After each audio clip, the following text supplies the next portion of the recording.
Sir मेरे पास दो share थे एक्चुअली। जी।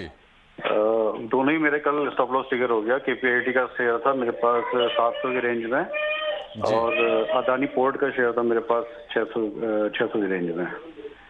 दोनों ही कल मेरे स्टॉप लॉस हो गए हैं ट्रिगर। अब मैं आगे ये पूछना चाहता हूँ सर कि ये क्या सही समय है अदानी पोर्ट में दोबारा से इन्वेस्ट करने का और अदानी विल्मर में दोबारा से? अडानी पोर्ट आपके पास 583 के भाव पर थे, राइट? जी जी जी। अच्छा, और आपने ये लिया कब था ये सर मैंने 1 महीने पहले ही लिया था। नहीं तो फिर कैसे आपका स्टॉप लॉस ट्रिगर हो गया? एक्चुअली मैंने 583 में लिया था, और जी। मैंने स्टॉप लॉस जो लगाया था ऊपर लगाया था 680 के रेंज में। ओके। अच्छा अच्छा अच्छा। तो अब आपकी पोजीशन मतलब इसमें से कट चुकी है, राइट? हाँ, मेरी पोजीशन दोनों ही स्टॉक में से कट चुकी है सर। दोनों में कट गई। लेकिन आपने ये क्यों किया? मतलब ये समझ से थोड़ा परे है, क्योंकि अडानी पोर्ट या फिर केपीआईटी टेक, दोनों हम केपीआईटी टेक में थकान के कोई संकेत हमें दिख नहीं रहे हैं। अडानी पोर्ट भी हमने देखा था कि 550 वाले स्तरों के बाद से लगातार ये मूव में था, 700 रुपये के ऊपर भी शेयर गया था। ठीक है, चलिए फिर से रिव्यू कर लेते हैं। केपीआईटी टेक, विवेक, क्योंकि हमने देखा है कि अगर हम आईटी बास्केट की बात करें तो एक तरफ यूएस में इन्फ्लेशन वाला चैलेंज था, दूसरी तरफ कहीं ना कहीं आईटी पर जो खर्च जो कंपनियां करती हैं, इनके जो क्लाइंट्स करते हैं, वो थोड़े से घटने की आशंका सी पिछला साल हमने पूरा दबाव में देखा।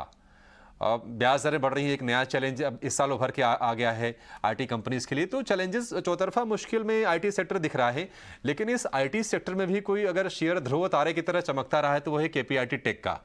मिड कैप की बात कर लें, लार्ज कैप की बात कर लें, ये शेयर लगातार चला है। अब ये बताइए कि एंट्री का मौका अब खोजना चाहिए इसमें या नहीं? अब फ्रेश बाइंग करनी है या नहीं करनी है? अ, अभिषेक, केपीआई टेक इसके लिए चमक रहा था क्योंकि इसमें एक ईवी का प्ले भी था। ये काफी ईवी जो चार्जिंग स्टेशंस वगैरह है उसमें कंपनी काम कर रही है, और बहुत परफॉर्मेंस इसका अगर आप देखो तो करीबन जो बोलते हैं ना रिटर्न ऑन इक्विटी, इसका 17-18% चल रहा था। डेट फ्री कंपनी है, और ये थोड़े मतलब साल 1.5 साल पहले ये करीबन 300-400 के रेंज में ये मिल रही थी। तो उसके बाद में काफी अच्छा रैली दिखाया है स्टॉक ने, ये जो भी पॉजिटिव ईवी वगैरह प्ले को मद्देनजर रख के। लेकिन अब इन वैल्यूएशंस में डेफिनेटली कॉस्टली लग रहा था स्टॉक, और ओवरऑल जैसे आईटी सेक्टर भी डाउन है तो इसमें भी एक करेक्शन देखने को मिल रहा है। तो जैसे मैंने थोड़ी देर पहले कहा था कि पूरा का पूरा मार्केट डाउन है, तो कोई स्टॉक अगर सब स्टॉक्स अगर नीचे आते तो कोई बड़ी बात नहीं है। तो इसमें मुझे लगता है कि वापस अगर आपको करीबन 650 या 600 रेंज मिले तो एंट्री डेफिनेटली करनी चाहिए। लॉन्ग टर्म प्ले है ये केपीआईटी। तो इसके लिए आपका स्टॉप मतलब प्रॉफिट में आपने स्टॉप लॉस लगाया था तो ट्रेलिंग स्टॉप लॉस ट्रिगर हुआ, बहुत अच्छी बात है। लेकिन अगर 650 है तो एक बार और वापस कॉल करो, उस दिन का जो भी फंडामेंटल है देख के वापस गाइड कर सकते हैं। लेकिन हाँ, आज के दिन ये कॉस्टली है, लेकिन फंडामेंटली कंपनी बहुत स्ट्रांग है।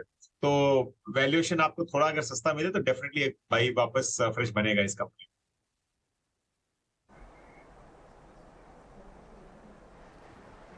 ठीक है, तो ये राय आपको आपके दोनों ही स्टॉक पे दे दी गई है। चलिए